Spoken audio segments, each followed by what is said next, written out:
नितिन जी, आपका अभिनंदन है। Thank you. मेरा पहला सवाल आपसे यही है कि कुल मिलाकर देश में नरेंद्र मोदी की सरकार तीसरी बार वापस लौट के आई है, लेकिन इस बार नंबर थोड़ा कम आया तो लगा कि यह सरकार थोड़ी हिचकोले खा के चलेगी, लेकिन 1.5 साल से यह गाड़ी सरपट दौड़ रही है, क्यों?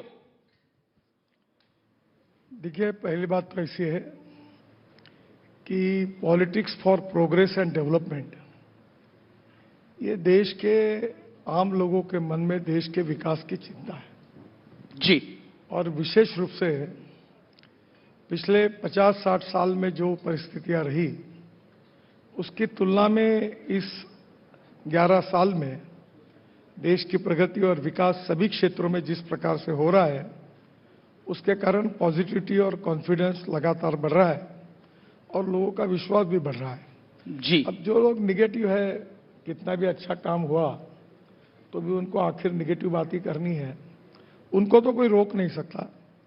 पर जो इंडिपेंडेंट, इम्पार्शियल और फेयर है, वो इस बात को समझते भी है, रिकॉग्नाइज भी करते हैं और सरकार की नीतियों का समर्थन भी करते हैं। जी, एक सवाल आपसे यही है कि एक व्यक्ति जिसका एडमिशन इंजीनियरिंग में नहीं हुआ, उसको हाईवे मैन कहा जाता है, आपको हाईवे मैन कहा जाता है, क्यों?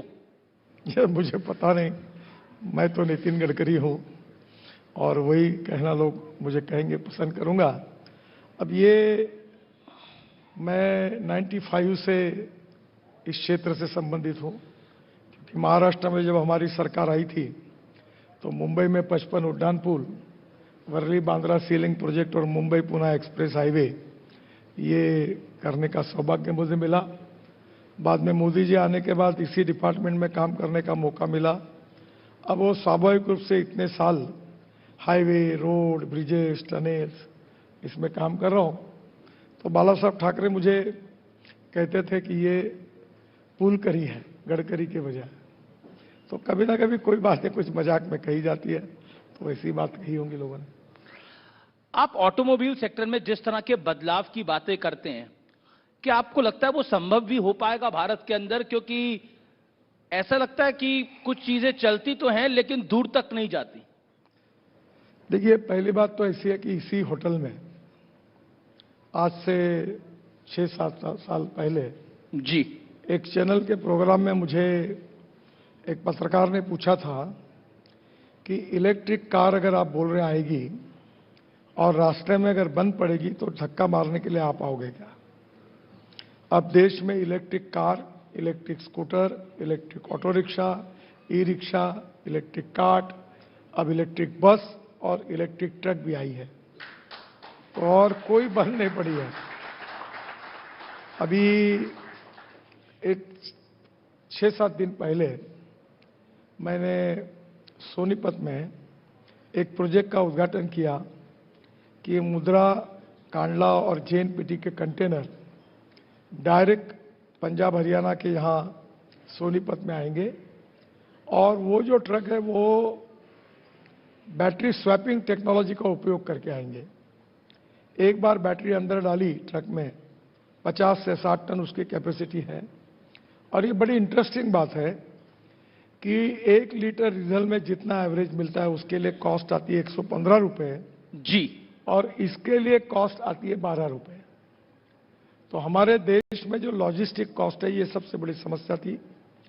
अभी IIM बेंगलोर, IIT कानपुर और IIT चेन्नई ने अध्ययन किया और उन्होंने ये कहा कि हमारी जो लॉजिस्टिक कॉस्ट है ये 5 से 6% कम हुई है।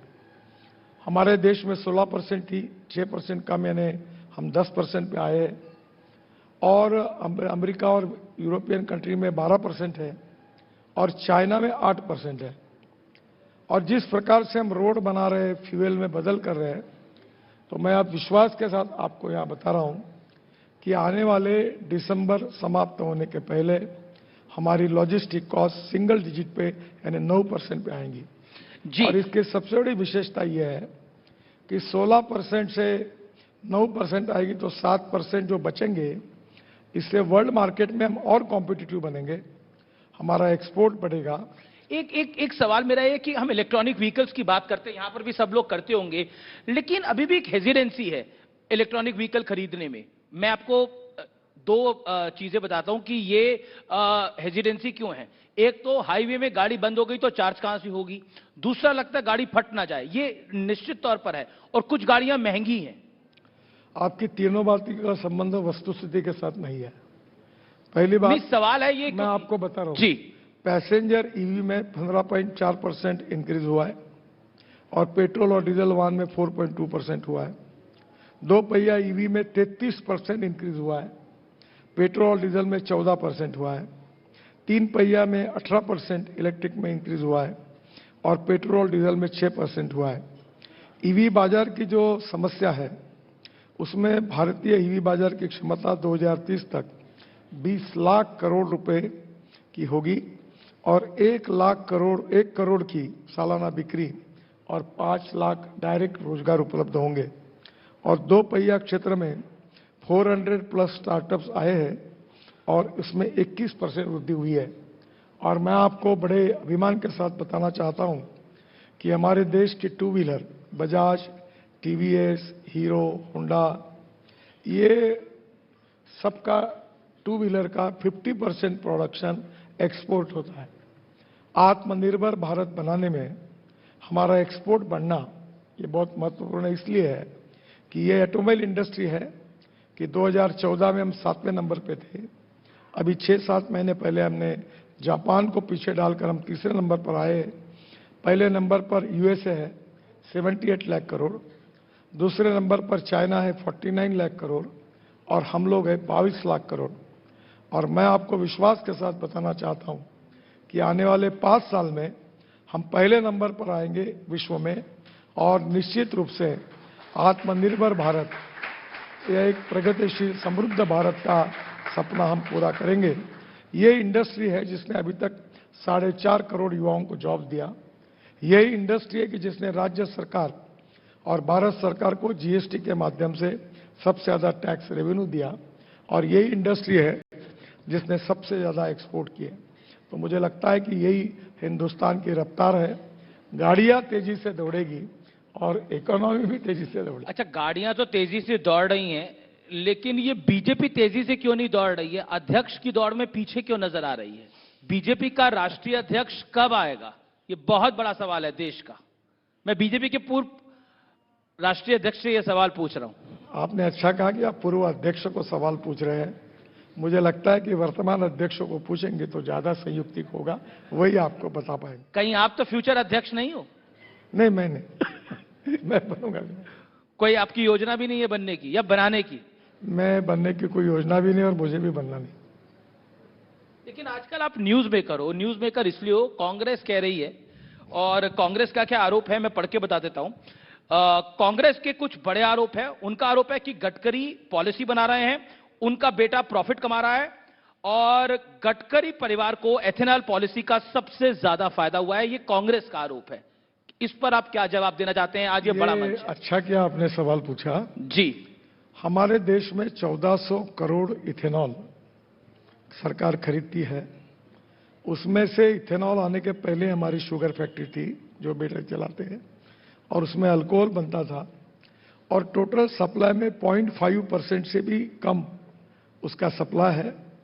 करीब 500-550 उद्योग इथेनॉल सप्लाई करते हैं और सबसे बड़ी बात है कि इथेनॉल का टेंडर निकलता है, पेट्रोलियम मिनिस्ट्री निकलती है और इथेनॉल की प्राइस कैबिनेट में पास होती है।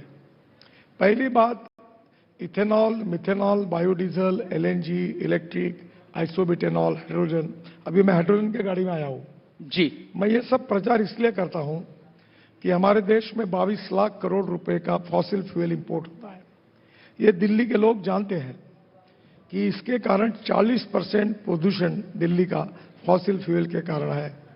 लोगों का जिंदगी कम होती जा रही है और 22 लाख करोड़ देश के इकोनॉमी के बाहर जाना, क्या भारत स्वदेशी और स्वावलंबन के आधार पर आत्मनिर्भर नहीं बनना चाहिए?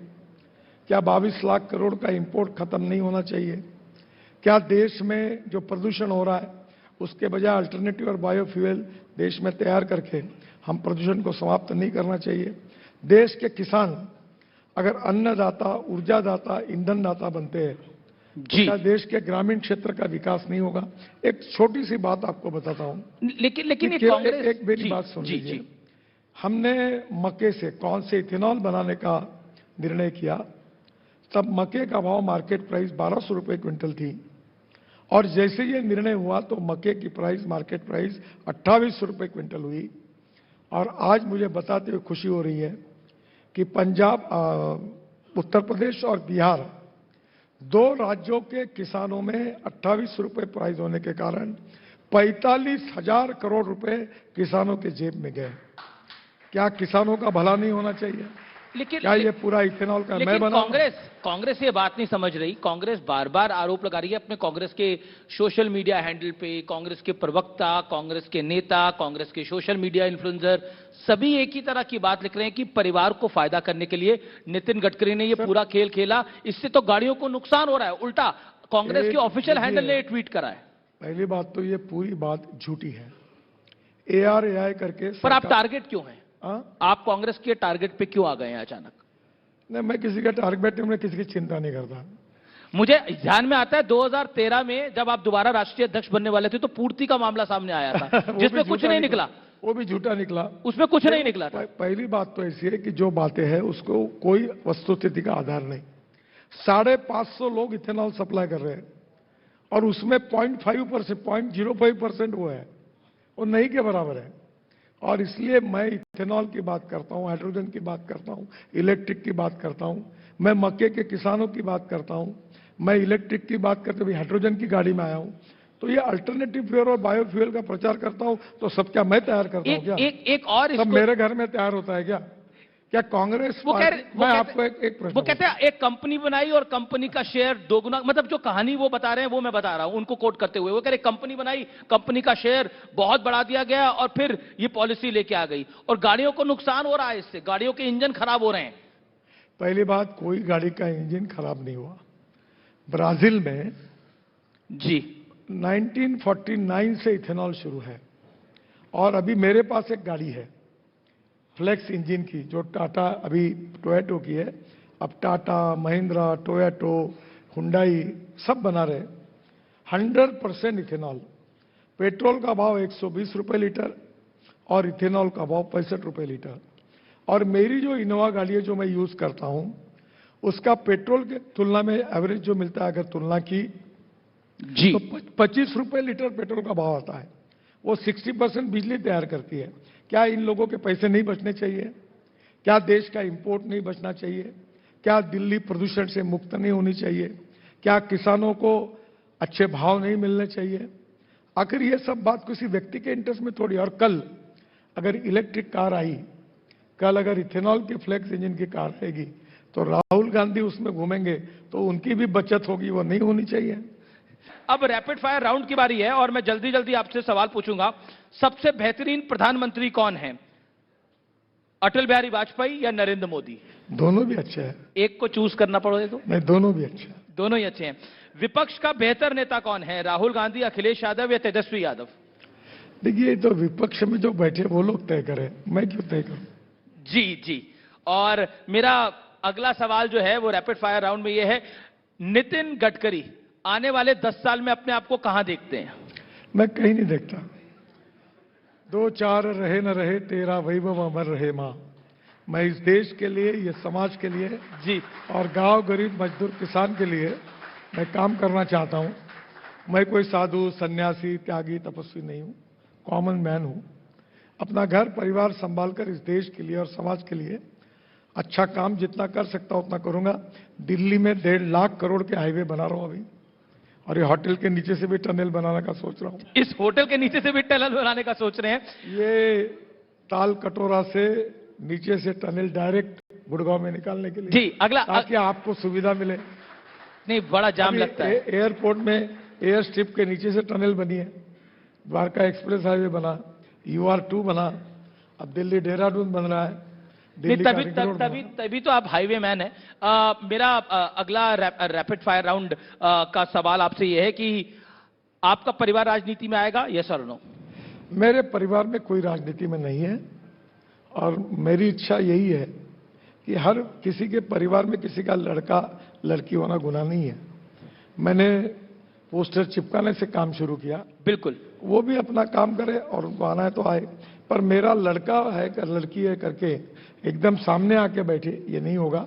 और मैंने उनको बताया कि मेरी राजनीतिक विरासत पर अधिकार जिन कार्यकर्ताओं ने मुझे बड़ा बनाया उनका है, जी जी और जी। बाकी मेरी संपत्ति है वो सब आपकी। एक एक लाइन में जवाब। कुछ तस्वीरें आएंगी, मैं तस्वीरें दिखाता हूं, एक एक करके तस्वीरें आएंगी। मुझे भी नहीं पता कौन कौन सी तस्वीरें सिलेक्ट करी है हमारी टीम ने। पहली तस्वीर दिखाई जाए। पहली तस्वीर सामने आ गई है। राहुल गांधी हैं हवाई जहाज के साथ। क्या कहना चाहते हैं आप? कुछ नहीं, हवाई जहाज में बैठकर घूमना चाहते होंगे। जी जी जी, अब पब्लिक भी कुछ बोल रही है, लेकिन अगली तस्वीर देखते हैं कौन सी आ रही है। आइए दिखाते हैं अगली तस्वीर। देवेंद्र फडणवीस, एकनाथ शिंदे, उद्धव ठाकरे। क्या बोला? बेहतर मुख्यमंत्री कौन? मेरे हिसाब से देवेंद्र फडणवीस ही अच्छे। देवेंद्र फडणवीस शिंदे से भी बेहतर है। नहीं, देवेंद्र फडणवीस अच्छे, वो भी अपने आप अच्छे हैं, पर अगर तीनों में है तो देवेंद्र जी ने अच्छा काम किया। जी। अगली तस्वीर देखते हैं कौन सी आ रही है। आपकी तस्वीर है संघ की शाखा में। क्या कहना चाहते हैं? कुछ नहीं, दशहरे का कार्यक्रम होता है, आपने मेरी तस्वीर केवल दिखाई, उसके बाजू में देवेंद्र भी खड़ा है। उसके बाद तो हम लोग दशहरे के दिन हम हर साल दशहरे के कार्यक्रम में पूरी यूनिफॉर्म में उपस्थित रहते हैं स्वयंसेवक के नाते। जी गडकरी जी, आपने समय दिया, बेबाकी से आपने सभी सवालों का जवाब दिया, इसके लिए बहुत बहुत धन्यवाद। और मेरा आपको कॉम्प्लीमेंट, आपने काफी वेट रिड्यूस किया है और आप इंस्पिरेशन है देश के कई लोगों के लिए। Thank you so much sir. Thank you very much.